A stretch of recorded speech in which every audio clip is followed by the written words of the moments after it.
Hi, my good people. How's 2024 taking you? Mine's good.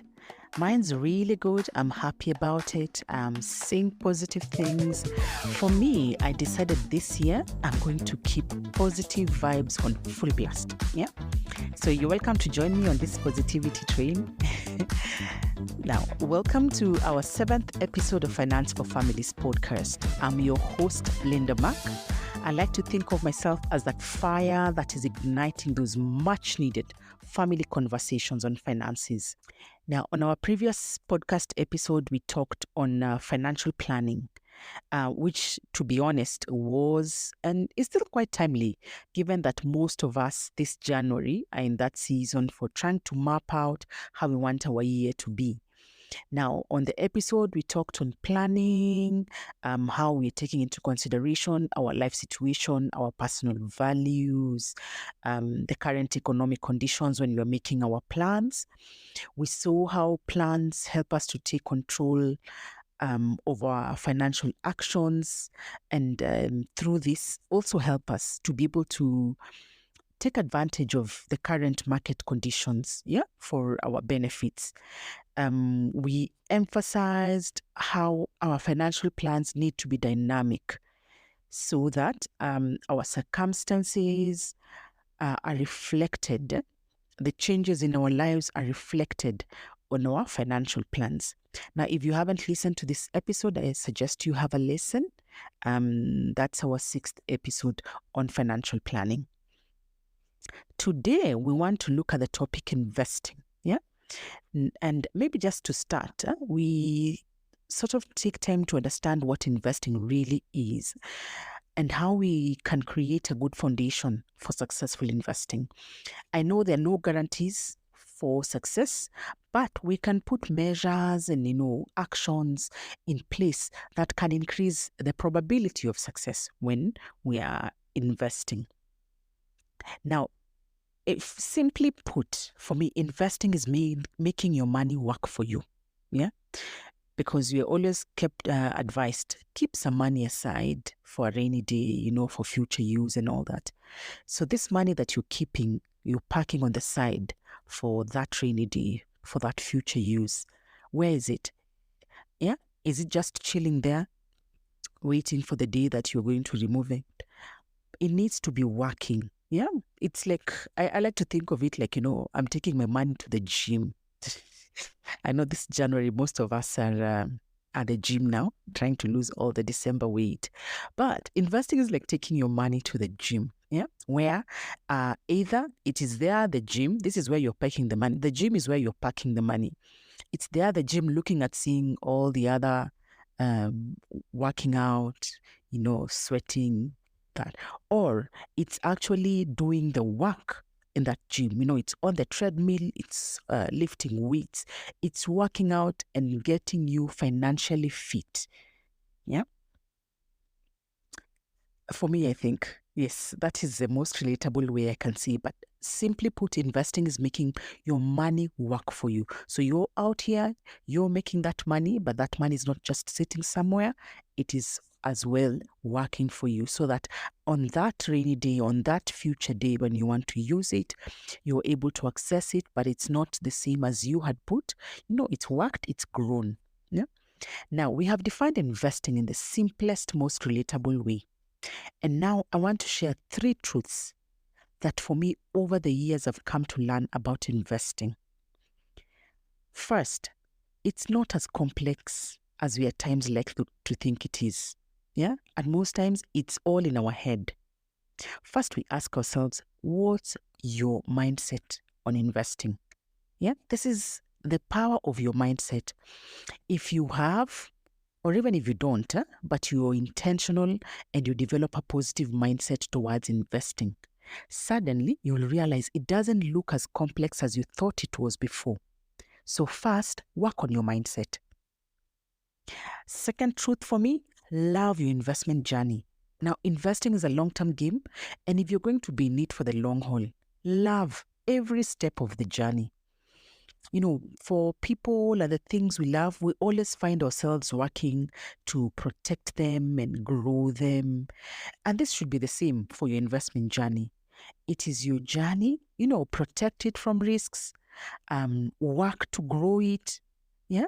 Own your journey.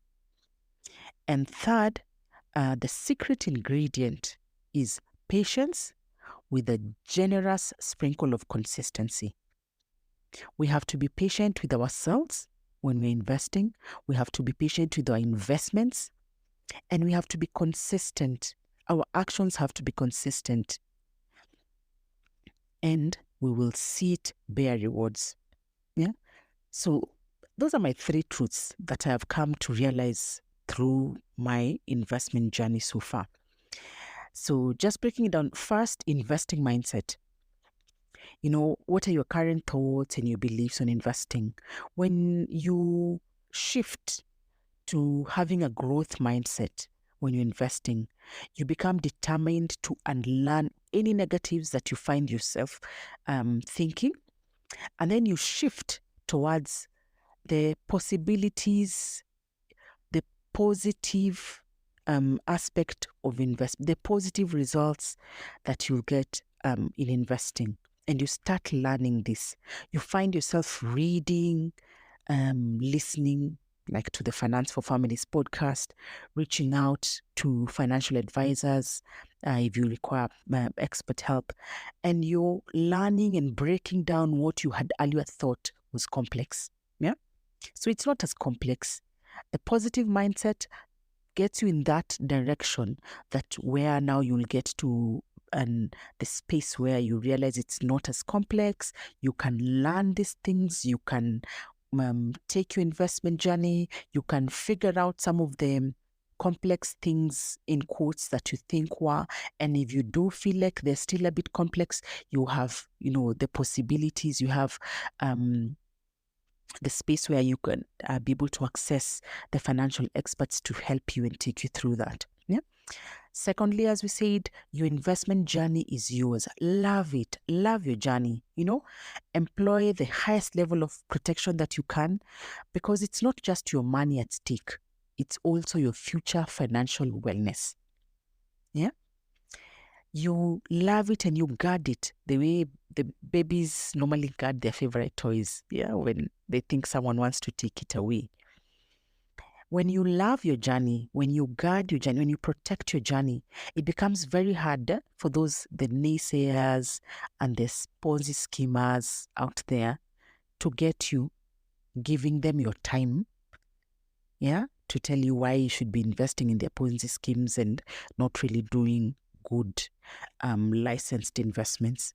Yeah, you will take time to vet and conduct proper due diligence before you embark on any investment opportunity that is being fronted to you and offering insane results with little or no risk.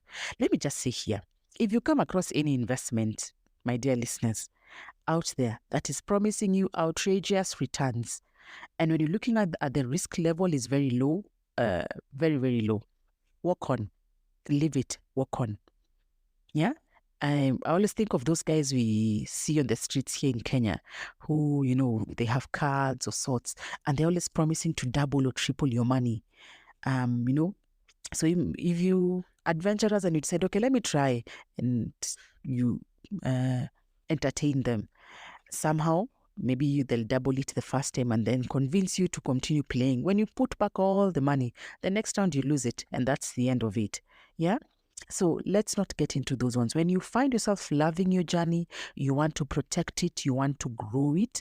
And if you want to protect it and grow it, then you find yourself, keeping yourself away from the schemers, the naysayers.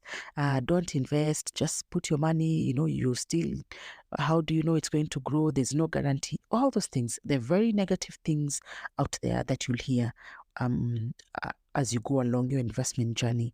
But when you love your journey, when you working to protect your journey, when you have when you've learned that it's not as complex, and you've taken time to learn to break down some of the investment options, the investment terminologies and everything, it becomes very hard for someone to come and start telling you how to do, why you should and why you should not. Yeah.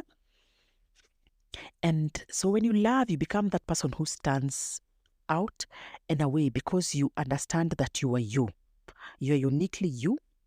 And as well, just because someone else is taking that route and getting those high returns, you understand your own risk tolerance and that maybe that investment is too high a risk for you because you want to invest, but you also want to sleep at night peacefully.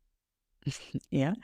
And third and last, patience, with a generous sprinkle of consistency. Your patience is what will breed consistency. Sometimes we may look at what we are putting aside and think, oh my God, but this is too little. Is it ever going to grow? I can't afford that much, but I really want to invest. So I'm going to put this little that I have. But you're thinking that little is too little. We need to be patient with ourselves. Be patient with your money. Be patient with your current financial situations. Patience does not mean you're settling and you've given up. This is where I am. It means you are appreciating where you are now financially, but you're also challenging and working systematically towards the future that you want. Be patient with your funds. You don't just invest and the rewards will start streaming in immediately. You can't invest 5,000, 10,000 and you expect a 10 times returns. Those, I call them microwave moments. Put it in, put 1 minute and then you open the microwave and wow, it's grown 10 times.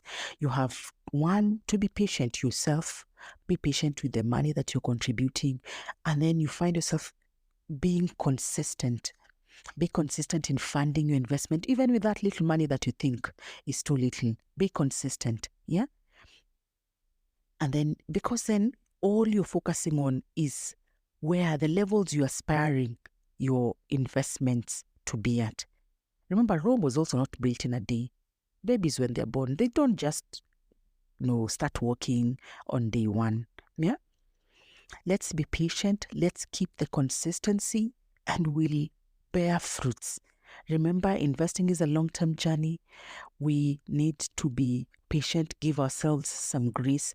But even as you're giving ourselves grace, let us also challenge ourselves to grow ourselves through learning and challenging ourselves to be patient with our journey and challenging ourselves to focus on that long-term goal that we have for our investment journeys.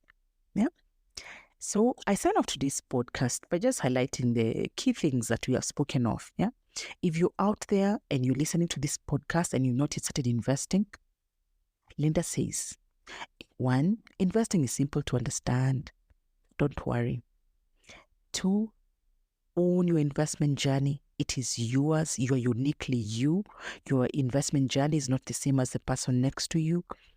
Own it, love it, protect it, grow it. And lastly, be patient with yourself and be patient with your investments.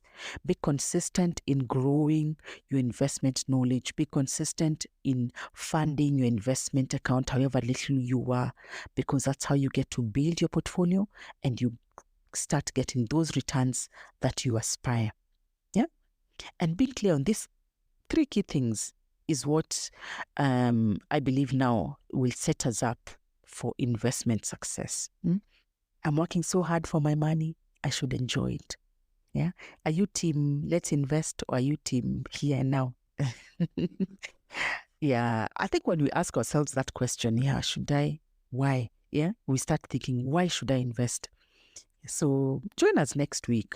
Now, in the next episode, we are going to be talking about why really should I invest? Can I keep my money?